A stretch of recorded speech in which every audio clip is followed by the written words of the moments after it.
We're looking at our 8-4 guided note sheet, that very top one. I think we did a few of these together, so we're going to move fast through these first ones.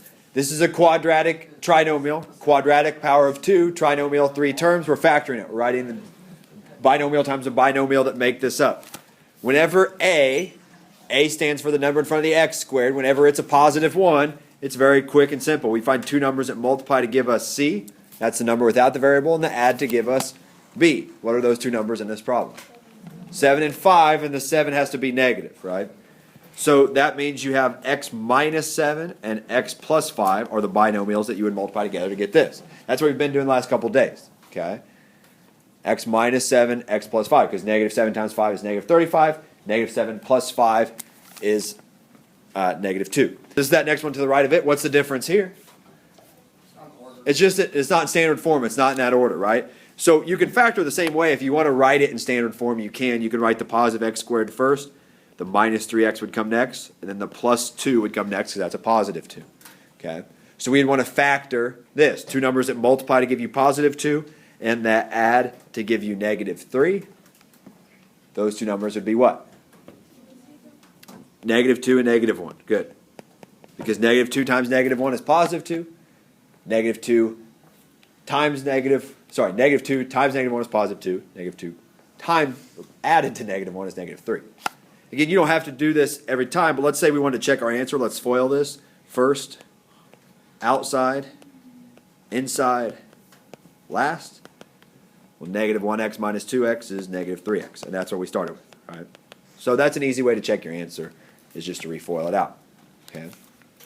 The next one, 2x squared plus 10x plus 12. Now in these problems we're only factoring. I mean, we're only writing the binomial times the binomial. We're not solving it for when it's equal to 0 because it's not an equation. It's just an expression, right? An equation has an equal sign. It's just an expression. So we're just factoring here. So our kind of rules is we always want to make sure it's equal to 0, which this one doesn't have an equal sign, so we don't have to worry about that. And we always want to look at a GCF and bring it out. Is there a GCF in this? Yeah, there's a GCF of 2, right? So here we would factor out our GCF of 2, so we divided all of those things by 2.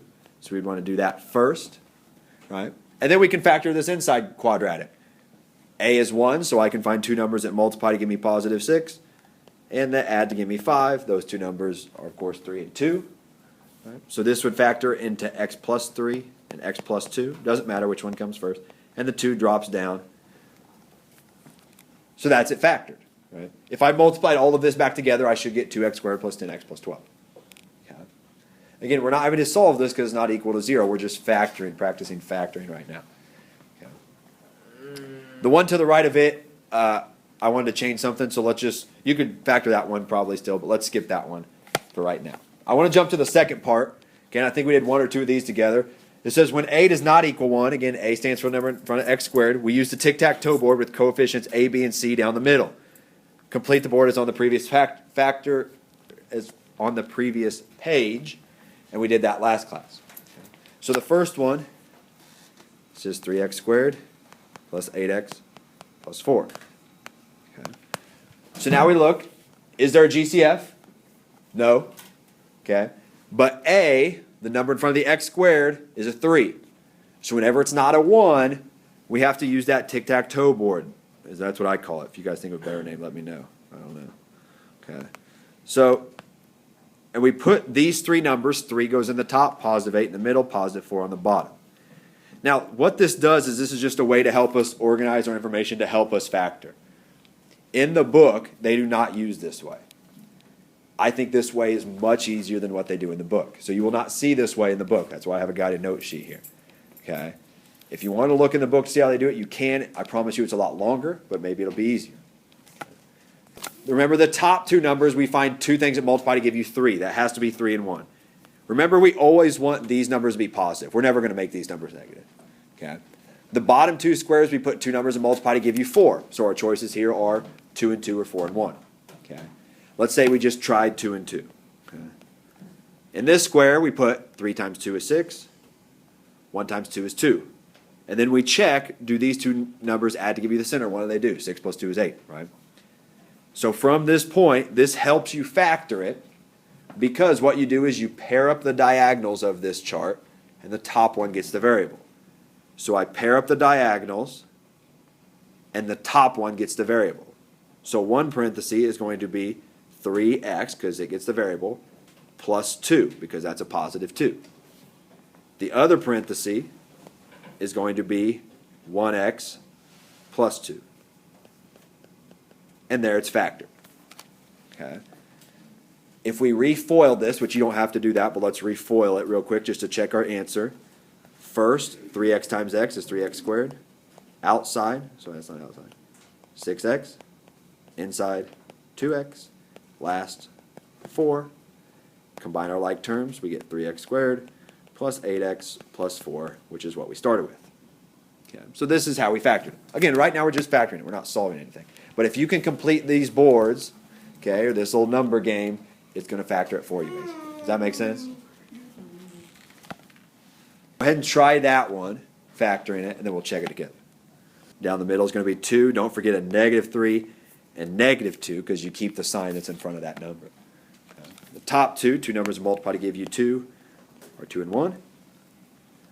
The bottom one, 2 numbers that multiply to give you negative 2. I know one of them is going to have to be negative. One way you can kind of do is you can kind of hold off on putting the negative until you see which one it needs to be. Right? 2 times 2 is 4. 1 times 1 is 1. So which one of these would need the negative so that I can add to get negative 3 here? The 2 or the 1? It'd have to be the 2, right? That way 2 times negative 2 is negative 4. And negative 4 plus 1 is negative 3. Again, if you went 1 then 2, that's fine. Your board just flipped the other way. So then to factor it, you pair up the diagonals. The top one gets the variable. It doesn't matter which way you go first. But it's 2x plus 1, because it's a positive 1. And the other way is 1x minus 2. And there is our binomials factor. 3x squared minus 8x minus 3 is the next one. Again, we look for a GCF. There isn't one. So we're just going to go ahead and set up organizer here with a 3, negative 8, and negative 3. 2 numbers that multiply to give us 3 have to be 3 and 1. Down here, have to be 3 and 1 also. The more of these you do, you kind of start figuring out which number you can kind of look ahead. I'm going to go ahead and put the 3 and 1 here. That way I get a 9 and 1 here. And in order for those to add to give me negative 8, that would have to be a negative 9, so that would have to be the negative 3. It's complete. So to factor, pair up the diagonals. 3x plus 1 and 1x minus 3. Again, the top ones always get the variable. Sorry, minus 3.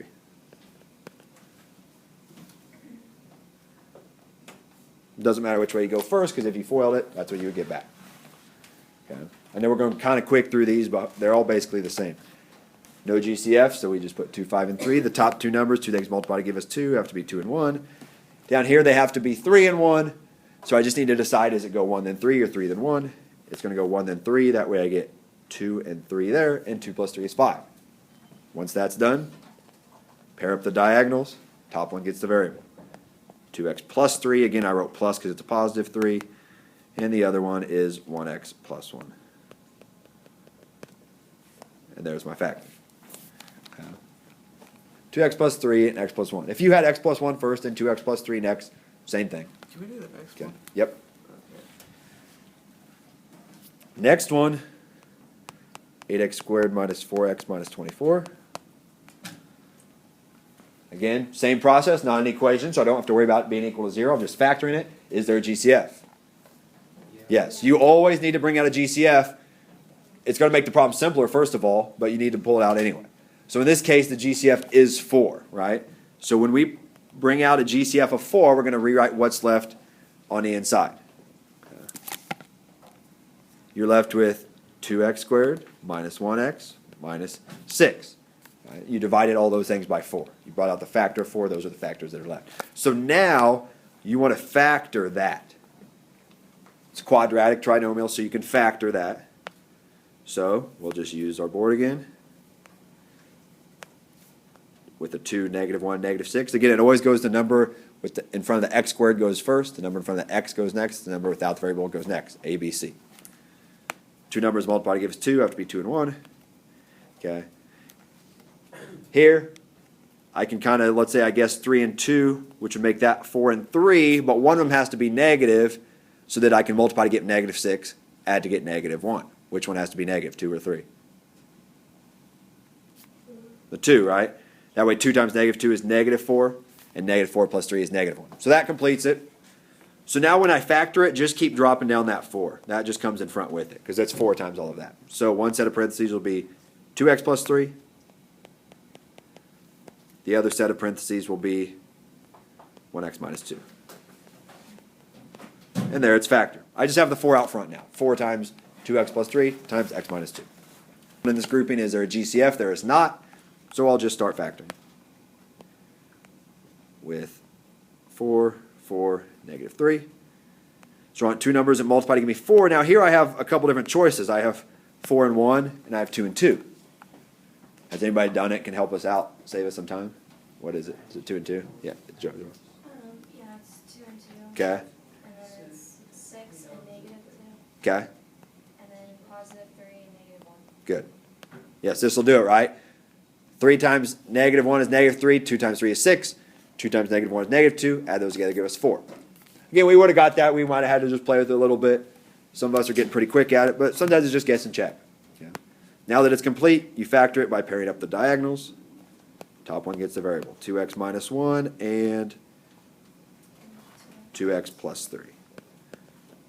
There's its factor. Now, what this is good for is solving more complex equations. We'll come to that in a second. Okay. There's no GCF here on this bottom right one. So if I went here with 2, 11, 18, I know 2 and 1 have to go at the top. I have multiple choices for the bottom. I have 1 and 18, 6 and 3, 9 and 2. No matter which ones I tried here, though, it wouldn't work. 9 and 2, 18 and 2. I mean, I could just keep trying, and I'm not going to get anything that works. That's close, right? 9 and 4 is 13. So no matter what I try here, it doesn't work. We just call this one prime. We can't go any further. We can't factor it, okay? So whenever we can't factor it, we call it prime. It has no factors. Just like numbers we call prime have no other factors except one in themselves. If you can't factor trinomial, we call it prime. So that bottom right one doesn't work. Okay. One thing we could do to make this equal to 0 is move that over to the other side. But we don't want to do that because we always want the number in front of the x squared to be positive. So we always want the number in front of the x squared, or a, to be positive. So we need to move everything else over to the other side. So to move it negative 22x over to the other side, we would add 22x to both sides. Okay. And then to move a negative 8 over to the other side, we would subtract 8 to both sides. So I did that all one step. So I would get 6x squared plus 22x minus 8 equals 0. Again, I had to do 2 steps there, but I did that because we always want a to be positive. We never want it to be negative. Okay. So now we'll just go ahead and factor this. It's now equal to 0. That's one requirement we need. The other requirement is we bring out a GCF if there is one. Since they're all even numbers, there is a GCF. It is 2, right? So if I bring it out 2, I'm left with this.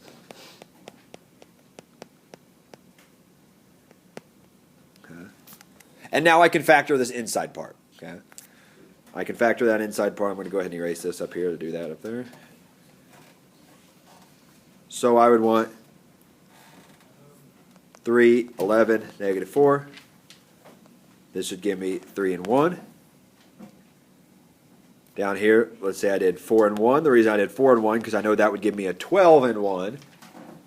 So I know this one has to be negative, give me negative 4 to make that negative 1. So then to factor it, pair up the diagonals. Top one gets the variable. Just drop the 2 down. 3x minus 1 and 1x plus 4.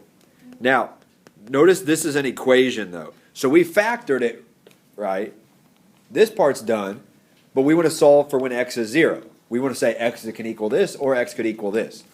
Now for this part of the equation, it's pretty straightforward. What would x have to be for that to be 0? This part. Negative 4, right? So negative 4 is one solution because that would make this 0. It would make this negative 13, but that doesn't matter because this is 0. The other part of the solution is when this is equal to 0. Now, whenever you have something that you can't easily do in your head to make it equal to 0, just write it out. Write out when does 3x minus 1 equal 0. That's what we're trying to figure out, right? So we can solve this equation for x. We can add 1 to both sides and get the variable by itself. That's going to give us 3x equals 1, and then divide both sides by 3. So then I'm going to get x equals 1/3. I would always leave this number as a fraction. Even if it's improper, I would always leave it as a fraction. You don't need a calculator then. It's easier to plug back in if you need to check an answer. So the answer to this quadratic trinomial is x could be 1/3 or -4 for it to be 0. Okay? We had to factor in order to get that. They really don't get much more difficult than that. Okay? I got lost with you when we were at. This is the one to the left of that. Quadratic, not equal to 0, so let's make it equal to 0. All we have to do here is move that -6 over. We do that by adding 6. That leaves us with 5x squared plus 13x plus 6 equals 0. Okay. There's no GCF, so I'm going to go ahead and factor this how it is right now with the 5, 13, and 6. Two numbers are multiplied to give me 5, have to be 5 and 1. Multiply it to give me 6, have to be 2 and 3. Okay. Or it could be 6 and 1, but it's going to be 2 and 3. Because 5 times 2 is 10, 1 times 3 is 3, 10 plus 3 is 13, so that's complete. Pair up the diagonals. 5x plus 3 is 1. The other one is 1x plus 2, and it still equals 0. Again, I factored it, but the problem is solve for x. So I need to find out when each of these are equal to 0. I need to know what is x for this to equal 0. That's just -2. Right? There's one answer to the problem, because that would make this set of parentheses equal 0. If I plug in -2 here, it would be -7, because it would be 5 times -2 is -10 plus 3, but it would be times 0, so it's 0. The other part, I want to know when does 5x plus 3 equal 0. I want to know when does that set of parentheses equal 0. Well, to do that, I'm just going to move that plus 3 to the other side. I'm going to solve for x. That gives me 5x equals -3. And then I would just divide both sides by 5. And I'd get -3/5 would be my other answer.